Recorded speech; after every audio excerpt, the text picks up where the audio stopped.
Yeah, hi, Steve. A couple questions. Did you see Raymond's performance in the U18 gold medal game? And if so, what kind of impression that made on you? And also, when you're scouting 17-year-olds that are playing against men, what are some of the things that you look for? Yeah, I was actually at that game in Sweden at the U18, so I saw him there. Saw him that entire tournament. Yeah, and had a chance to watch him numerous times last year at the World Juniors and with his club team. And, playing for the men is a little bit different. He didn't play a major role on that team. He was playing in a very good league, getting didn't get a lot of ice time. So it again, as these kids are all in different leagues, playing at different levels, various amounts of ice time. So it makes it a bit more of a challenge. But we're watching him specifically. You assess their skills, their skating ability, their competitiveness, their thinking. So and then it's somewhat of a projection as well to think, okay, what can he do against his own age group? Where do we think he'll go with the skills, the attributes that he has, and then you kind of make a projection. But we think he has all the tools to be an elite forward in the NHL. Our next question is from Ted Colton with the Detroit News. Steve, how quick, I mean, it's so early, obviously, but how quickly do you think he could reach the NHL? I mean, could he possibly come over in January this year or not? Well, he's playing in Sweden. I don't think, if my understanding of the rules under the circumstance, I don't think he'd be eligible to come and play for us this year. But I don't see it realistically. I think he's in a good, even if we could, the plan, still early, we haven't talked about it, but would be, I would assume he'll play the entire season in Frölunda. Something we could potentially evaluate when we see where we're at as the NHL, if we're playing, when we're playing, what our season looks like, and then obviously where the Swedish league is at, where Frölunda is at that time. But more realistically, I think the following the 21-22 season is a possibility. But again, I don't want to be held to that. I don't want to put any timeline on him. He's a young man that we want to play and bring him over here when he's ready to go. You alluded to it a minute ago, but what do you like about it? What are some of his strengths? Again, we think he has excellent hockey sense, very creative player, a good shooter. So good all around skills for the game. He's very competitive, very smart. So we kind of like the whole package, everything about his game. We don't see any real weaknesses or shortcomings. Hey, one last thing, just the fact that he was playing right now and some of these other kids obviously weren't, was that a factor at all, Steve? I mean, one last look at him like this last little while? I think if anything, it reaffirmed we were pretty comfortable. Our list didn't dramatically change prior to the European League starting. So we were able to watch a few of his games, pretty much all of his games really. And it really didn't change anything for us. It didn't, we kind of had him in that spot. We had a group of guys we really like, a small group of guys we really like when picking four. And ultimately, obviously we decide on Lucas, but no, so really watching him, we enjoyed watching him. It didn't really change our opinion or sway us. Thanks, Steve. Thanks. Our next question is from Brad Galley with WXYZ. Hey, Steve, glad to see you're and hear that you're doing well after the interaction there. Thank you. Thank you. When you're picking this high in a draft, and your fingerprints as a general manager are on a guy, how important was it for you to see him as much as you did? And was there a moment that clicked for you in watching him over the last couple of years that said, this is a guy that if we're in position, I'd really, really like to have on our team? Well, Brad, how it really works, you really rely on your scouting staff. You have an amateur scouting staff, and they're paid to go and watch the players and advise and put together the list. They're seeing them all. I've had the ability over the last year and really with hockey being suspended to watch a lot of games on video to become more and more familiar with the players. So it's really more of a collaborative effort with our amateur scouting department to decide who we think is the best fit for us. And ultimately, sometimes it's, and probably in the case of picking number one, I can't speak for the Rangers, but they knew who they were taking. We got a group of kids that we really liked, and ultimately we discussed it. And myself, I listened to our staff. They watch all the games. They debate it a lot, and they come up with the rationale for the list. And I certainly have the ability to alter that or overrule. But in this situation, I was very comfortable and in agreement with our guys on their assessment of Lucas. And I did have, I did have the time to watch him a lot and be more familiar. So I was very comfortable and very supportive of this pick. Our next question is from Max Boltman with The Athletic. Hey, Steve, you mentioned Raymond having elite potential as an NHL forward. I'm curious, what do you see as the keys to him reaching that potential in what he does in the next, few years of his development? It's just filling out, physically developing, getting stronger, going from a teenager to a man. And, you do that through training and through playing. And again, we think he has all the tools, the skills, and he's just got to put the time and the work in. And it's just, a natural evolution of a teenager turning into an adult. And we just believe it's a matter of time. And we're confident he'll put the work in and become, strong, develop the strength and power needed to do the things he wants to do in the NHL. And we expect him to do. Thanks. On our last question for Steve tonight, we'll go back to Helene St. James with the Detroit Free Press. Steve, this is the second year you've picked a European who played in a men's league. Is there something about seeing a teenager compete at that level that maybe sets them apart a little bit?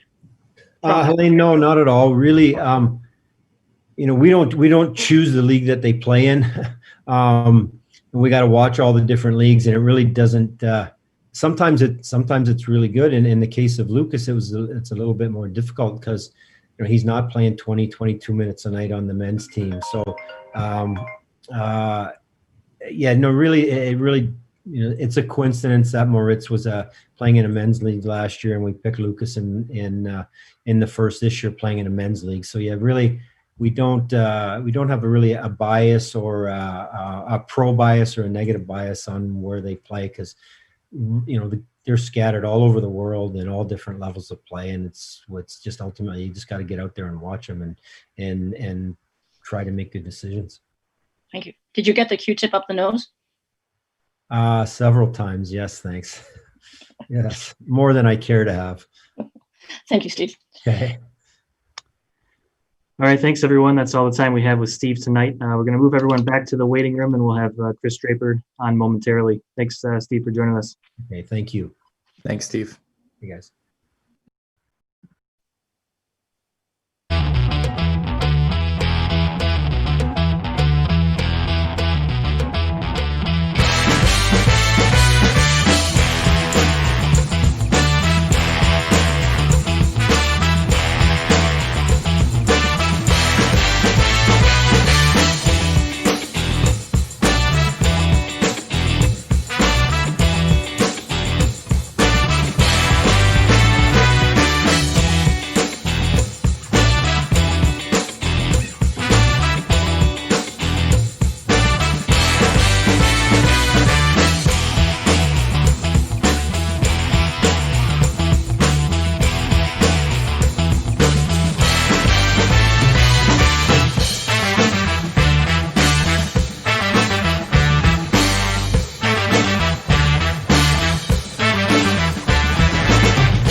Draper. As with the previous students, please use the chat if you would like to ask a question. Message about the recording commission, we can go ahead and grant that for you.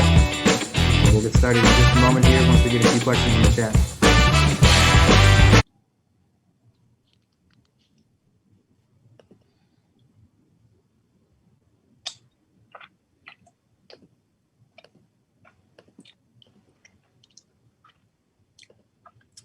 All right. Our first question is from Max Boltman with The Athletic. Hey, Kris, how you doing? Good, Max. How are you tonight? I'm doing good. If we just start, what do you like most about Lucas Raymond? Probably I would have to say his hockey sense. I think, every time we went and watched him play and came away from watching him play, there's a lot of comments amongst our group of just, how smart of a hockey player he was. And I think, that's something that, is very high on our list of prospects that we want to draft. We want to be obviously a smart, intelligent, competitive team. And we think Lucas Raymond has a lot of those qualities that we certainly look for in a prospect. And then going on to the clock here again, I think you're on the clock for about 12 hours here at pick 32. What will that next duration of time be like for you guys? What will you be doing? Yes. So as soon as the draft ended, we obviously certainly talked amongst our staff. We had all the staff on Microsoft Teams call. We were talking. We kind of threw out some names. We threw out some scenarios, and we're just gonna, tomorrow when we get back, we're ready to make pick 32, and we're comfortable with the name that we're going to announce tomorrow. Obviously, it's a coveted pick. And I'm sure Steve's gonna listen, and we'll discuss possible scenarios that might benefit the Detroit Red Wings. But if not, if something doesn't come up, we're real excited with the player that we're looking at tomorrow. And then one last thing, if I can, this was your first draft as director of amateur scouting. What was this whole process and experience like for you? Obviously an unusual one, I imagine. Yeah. Max, can I answer that in about 2 or 3 years for you? Let you know. Absolutely. Obviously, I mean, it was, you know what, it was a great night. Obviously I'm proud. I think obviously everybody knows how much the Detroit Red Wings mean to me. It's been, I've spent half my life here, and it's, I want to do everything that's possible to get us back to where we want it to be, where the fans want it to be. And we know we have work to do. And we also realize that, a big part of us getting back to where we want to go is going to be drafting and developing. So we think, tonight we made, we made a real good pick for the Detroit Red Wings. Our player development staff with Sean Horkoff, Dan Cleary, obviously Nicholas Cronwall right over in Sweden, Brandon Naurato. We think we have the best in the business, and we gave them one heck of a hockey player to work with, and we're excited with everything going forward right now. So for me, it was a great night. And I'm looking forward to it tomorrow.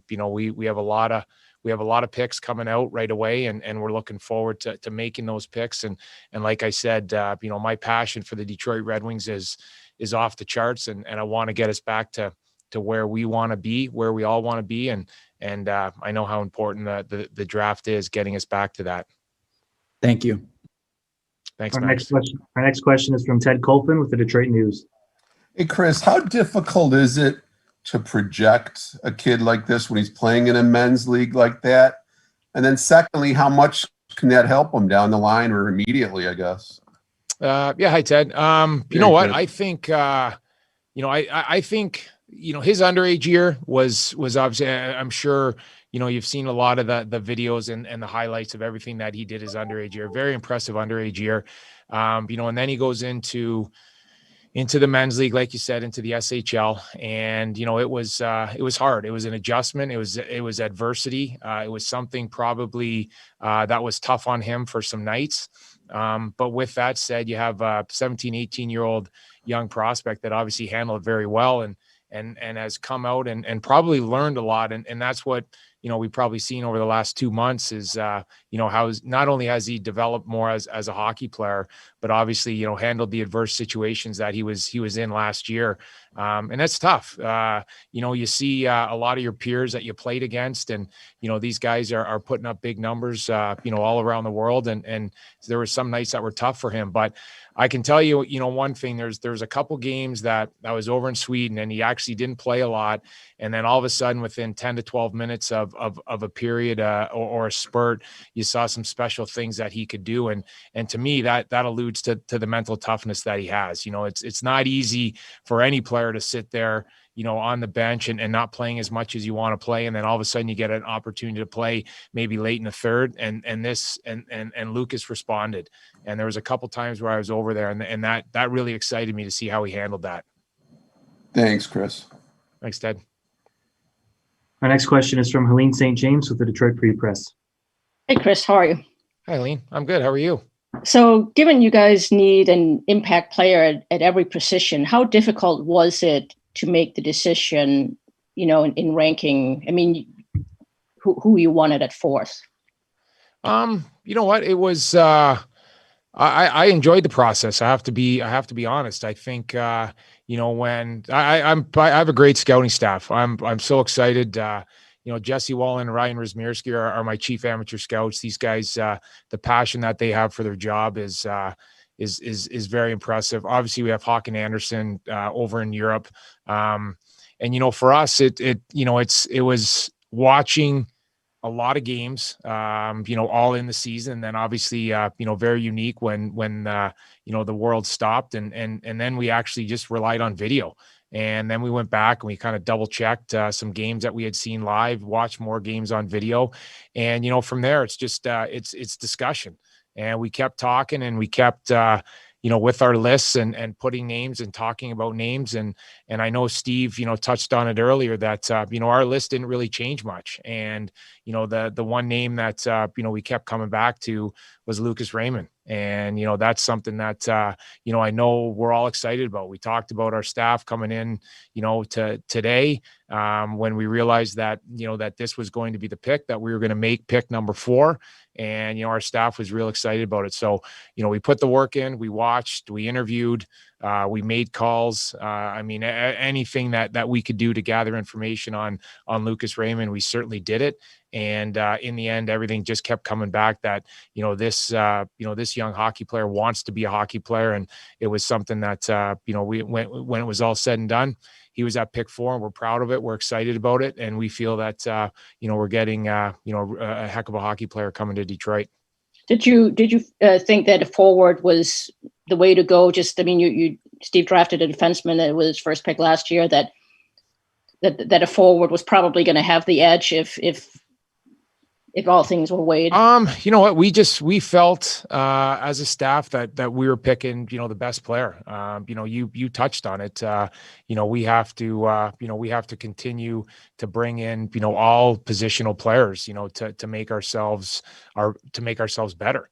And, that was certainly discussed. And in the end, when, like I said, when we kept talking, when we kept debating prospects, when we kept talking about players, Lucas Raymond was the one that we kept coming back at number 4 on our list. Thank you, Kris. Thank you. Our next question is from John Neal with the Detroit News. Hey, Kris, can you hear me?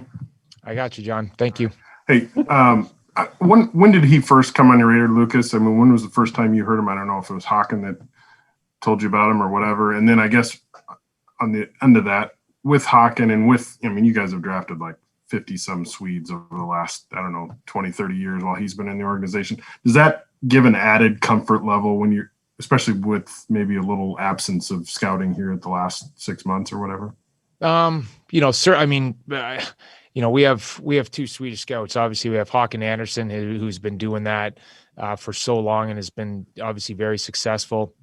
We have Thomas Carlson that is right there as well over in Sweden. And these guys have probably been, you've heard of Lucas Raymond probably when he's 15, 16 years old. With some of the things he did. I touched on his underage year.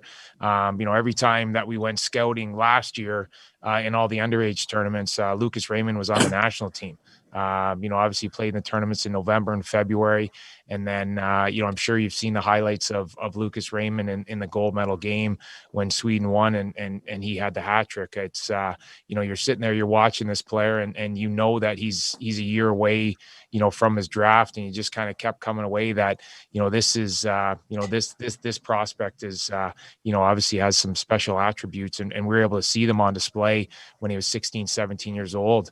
So I would say there's a large body of work from our staff, and then certainly even a bigger, body of work from Håkan Andersson and Thomas Carlson, that have known, him for so long, and obviously plays in a, prestigious organization in Frölunda, and we have very good contacts there, and we're able to gather a lot of information about him. But Lucas Raymond is, you've heard his name over the last couple of years, and probably even, earlier over in Sweden when he was 15 and 16 years old. Thanks, Kris. Thank you. The next question is from Art Regner with DetroitRedWings.com. Hi, Kris. How are you? Good, Art. How are you? I'm doing well. Good. I'm kind of curious. In a normal year, or back in the olden days, there would have been a development camp, there would have been a prospects tournament, and then there would have been Red Wings training camp. Lucas is not going to get that this year. What is the next progression? Does Horkoff fly over there? Do you get him on some sort of program that the Red Wings would like to see him on? Well, obviously, I mean, he's, and I just commented on earlier, playing in Frölunda, obviously one of the most prestigious organizations over in Sweden. We'll be in contact. I know for sure Sean Horkoff will certainly reach out to Lucas. We have Nicholas Kronwall that is obviously over in Sweden right now that works so closely with both Sean Horkoff and Dan Cleary. So, right away that, there's going to be contact, there's going to be a plan, but he's playing right now. He's in season, he's playing, he's got games going on. And, so that's really what his focus is going to be. Certainly we'll be in contact with him quite a bit. But, in the end, like I said, he's playing, he's right in his season right now. So, moving forward, I'm not even sure, with travel and where we're at right now, we're not sure what the next step is going to be, for our player development staff with Sean and Dan. And that's the luxury of having Nicholas Kronwall over there. He's right in Sweden. I would probably say the first of those three that's going to create a strong relationship with Lucas Raymond is going to be Nicholas Kronwall, just because he's over there. So, how fortunate are we to have a person and a player and obviously a great Red Wing like Nicholas Kronwall over there to start, the relationship and start welcoming into the Detroit Red Wing organization. So we're in great hands. He's off to a great start. He knows why he's been successful, and then with the help of, like I said, our player development staff, he's going to continue to get better, to improve, and anything he needs from us, from the organization, we'll be there for him. Kris, there's so much made about the smaller ice surface in North America. Do you think that, I know he needs to get physically stronger, he's a teenager, grow into a man's body. Will that be, maybe you think, his most difficult transition will be to the North American game, to the smaller ice surface where everything is quicker? No, I don't think so. I think it's, it actually plays into his game. We already touched on his hockey sense. He's such an intelligent hockey player. His skating, he's quick and agile. He's strong on his edges.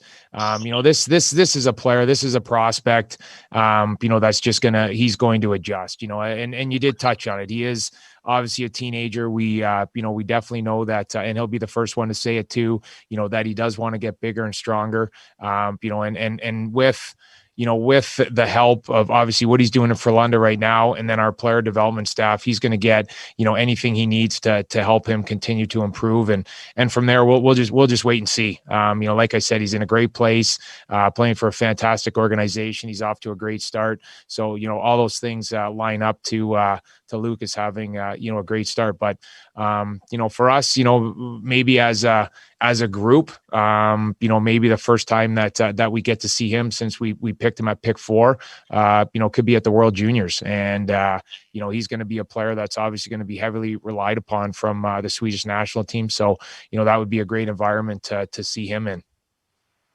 Thanks, Kris. Really appreciate it. Very nice tie. Thank you. Oh, thank you, Art. Appreciate that. Our next question will be from Bob Winowski with the Detroit News. Hey, Kris, how are you? Good, Bob. How are you? Good, thanks. Good. With 9 picks tomorrow, and you guys got more cap space with the Abdelkader move today, how creative do you think you can get now? Whether, we talked with Steve before about packaging picks, if something really, looks good that you might want to move up, and with all the cap space, do you anticipate maybe being able to be a little freewheeling tomorrow, or no? You know what? Obviously, the creativity and those kind of movements will be up to Stevie and Pat Verbeek. If that's something that that they feel is going to benefit our hockey club, then certainly as a group we'll talk about it, we'll debate it. But for myself and my staff, any amateur staff is obviously excited about draft picks. And like you said, we have a lot coming into tomorrow. So we're excited to start the day 2 of the NHL draft at pick 32. That's what our mindset is. We'll, obviously I'll talk to Stevie tonight. We'll have all the scouts on Microsoft Teams call tomorrow morning, and really just kind of start talking about scenarios and what the possibilities are. I'm sure Steve could be busy tonight, but certainly tomorrow morning, I'm sure the phone's going to ring. That pick 32 is obviously an intriguing pick. So we'll just have to wait and see. But the luxury of what we have with Brian Campbell is basically we have every analytic scenario that you can think of, and in the end, if it makes sense, that's something and it makes sense, it's going to benefit our hockey team, our organization, then it's something that we'll certainly discuss. But as of now, we're ready to make the picks. We're excited to make the picks, and we'll see what tomorrow brings at 11:30. Just a quick follow-up from a scouting standpoint. We hear all the time about hockey sense and high hockey IQ and all those phrases. How do you tell that on the ice? What do you look for that confirms that for you? Well, it seems that the smarter players always have the puck on their sticks, so that's fun to watch. And I can tell you, I didn't have the puck on my stick a lot and seemed to dump and chase it and go in and try to get it back. And you see these smart hockey players that they know how to carry the puck. They know where to put the puck. They know how to get open. So for me, that's what hockey sense is. The vision and creativity with the puck. They see their teammates. They have the ability to make players around them better. And these are the guys that are go-to guys on power plays. And right now that's what we're seeing from Lucas Raymond.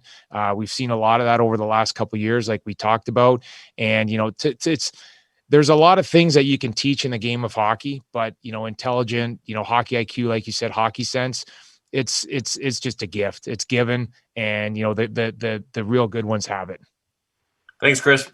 Thank you. All right, our last question tonight, we'll go back to Max Boltman with The Athletic.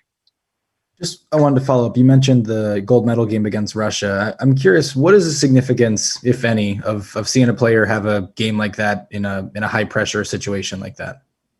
To me, it means a lot. When you're sitting there, you're 17 years old, you're playing in your home country in front of your home fans, and all of a sudden, you raise your level of compete in the way you play, and you rise to the occasion in a big game. That puts a smile on your face when you're watching it. You love seeing, real good young hockey players kind of rise to the occasion. And that's exactly what Lucas Raymond did that game. It was, in some of the goals that you saw, it was, like I said, it was impressive. There's nights where you walk out of the rink and you've seen a prospect play a hockey game and it puts a smile on your face. You know that you've seen something, real good, something that was entertaining, something, the passion of a 17-year-old hockey player winning a gold medal in his country for his country is something that, is pretty special. So, for me, you love big game players. You love players that are able